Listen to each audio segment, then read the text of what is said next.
You're listening to Redefining Bipolar. My name is Natasha, and today I ask myself, how can we prevent the apocalypse? Well, not unlike biochemical warfare, my answer to that began a few years ago in a hospital. I was sitting in a chair in a dimly lit room across from a man with a yellow notepad. He was asking me questions about my life and jotting down notes as if he were writing my will. At the end of our session, he handed me a prescription for a medication. This medication, he said, was for my bipolar disorder, which was also news.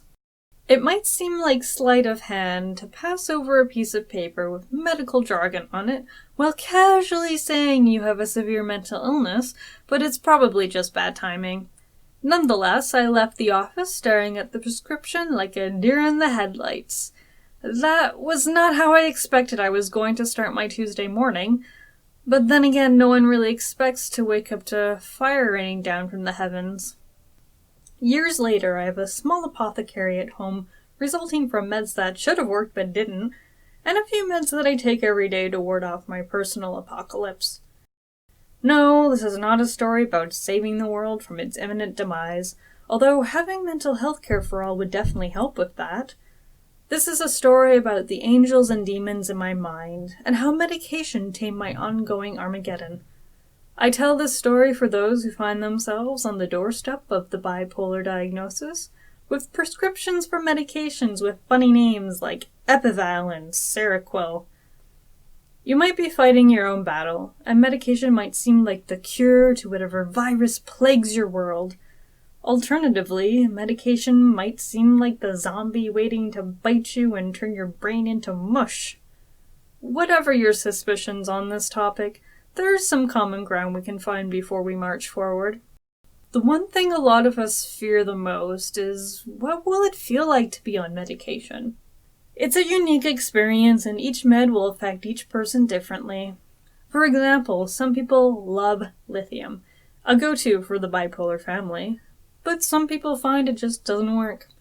Some people have no side effects and find their demons waddle away while nothing else changes about them. Others, well, not so much. As one psychiatrist said to me, it's window shopping.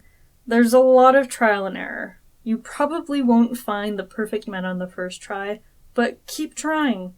After all, it does take time to exorcise a demon from its host, especially during Judgment Day. When you find yourself in the midst of your personal apocalypse, it can be overwhelming to think about these things. That's why other people exist who can help you. Be it other doctors, family, the internet, if that's still running in the end times, or whoever's stuck in the same bunker that you are. You're not alone in this. Research the meds your doctor wants you to take. For example, did your doctor tell you the difference between instant-release medication and sustained-release medication? It's kind of like knowing if the zombies you're faced with are crawlers or runners. There are different ways medications work in your body, and they have different consequences. Some good, some bad. Either way, a different beast to tackle.